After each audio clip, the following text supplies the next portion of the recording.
احمق لوگ کہیں گے کہ مسلمان جس قبلے پر پہلے سے چلے آتے تھے اب اس سے کیوں منہ پھیر بیٹھے؟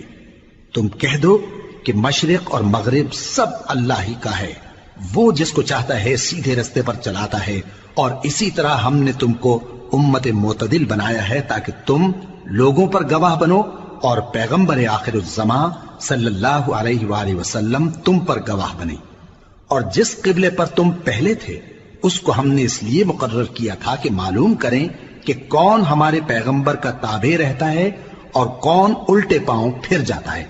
اور یہ بات یعنی تحویل قبلہ لوگوں کو گراں معلوم ہوئی، مگر جن کو اللہ نے ہدایت بخشی ہے وہ اسے گراں نہیں سمجھتے، اور اللہ ایسا نہیں کہ تمہارے ایمان کو یوں ہی ضائع کر دے۔ اللہ تو لوگوں پر بڑا مہربان ہے، صاحب رحمت ہے۔ اے پیغمبر صلی اللہ علیہ وآلہ وسلم، ہم تمہارا آسمان